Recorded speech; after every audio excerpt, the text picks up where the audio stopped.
Assalamualaikum warahmatullahi wabarakatuh. Perkenalkan, nama saya Muhammad Risyaf bin Azari, NIM A42123178. Di sini saya akan menjelaskan sejarah pengantar pendidikan di Indonesia. Apa sih pendidikan itu? Pendidikan adalah usaha sadar untuk menyiapkan peserta didik melalui kegiatan bimbingan, pengajaran, dan atau latihan bagi peranannya di masa yang akan datang. Sejarah pendidikan di Indonesia. Setelah kemerdekaan Indonesia pada tahun 1945, pemerintah Indonesia memfokuskan perhatiannya pada pengembangan pendidikan nasional. Pada masa awal kemerdekaan, banyak sekolah yang didirikan oleh masyarakat Indonesia sendiri sebagai upaya untuk mengatasi kesenjangan pendidikan antara masyarakat kaya dan miskin pada tahun 1950. Pendidikan di Indonesia setelah kemerdekaan 1945 sampai 1969. Pendidikan dan pengajaran sampai tahun 1945 diselenggarakan oleh kantor pengajaran yang terkenal dengan nama Jepang Bunkyo Kyoku dan merupakan bagian dari kantor penyelenggara urusan pamong praja yang disebut dengan Naimubu. Setelah diproklamasikannya kemerdekaan, pemerintah Indonesia yang baru dibentuk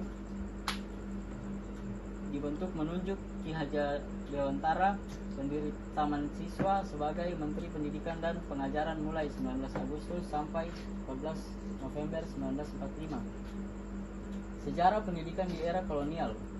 Sejarah pendidikan yang akan diulas adalah sejak kekuasaan Belanda yang menggantikan Portugis di Indonesia. Brookmans menyatakan pendidikan ditentukan oleh pertimbangan ekonomi dan politik Belanda di Indonesia. Nasution 1987. Pendidikan dibuat berjenjang, tidak berlaku untuk semua kalangan dan berdasarkan tingkat kelas. Tujuan pendidikan nasional Indonesia mengalami 5 kali perubahan sebagaimana tertuang dalam surat keputusan Menteri Pendidikan, Pengajaran dan Kebudayaan atau PP dan K Mr. Suwandi tanggal 1 Maret 1946. Tujuan pendidikan nasional pada masa awal kemerdekaan amat menekankan penanaman jiwa patriotisme.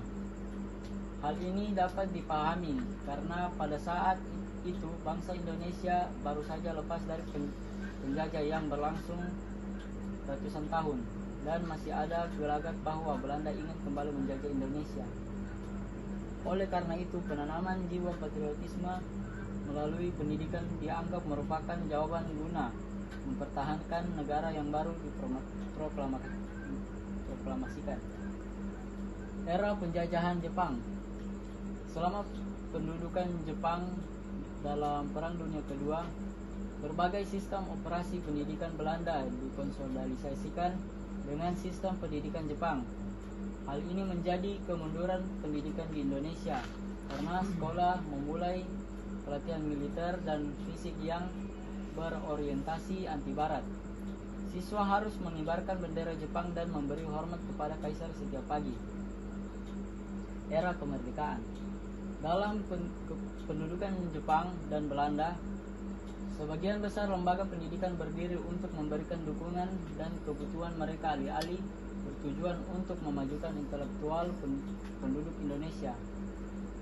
Setelah proklamasi kemerdekaan 1945, pemerintah pertama Indonesia harus merombak sistem dari awal dan menolak sistem kolonial Eropa. Maka terlahirkan undang-undang yang menyatakan bahwa setiap warga negara berhak atas pendidikan. Lembaga baru berupaya menciptakan pendidikan yang anti-diskriminatif, elitis dan kapitalis dalam rangka memajukan nasionalisme teoritis pula keputusan bahwa agama harus lebih mendapat perhatian sehingga lahirlah dukungan untuk pesantren dan madrasah Islam. Sekian dari saya, terima kasih. Wassalamualaikum warahmatullahi wabarakatuh.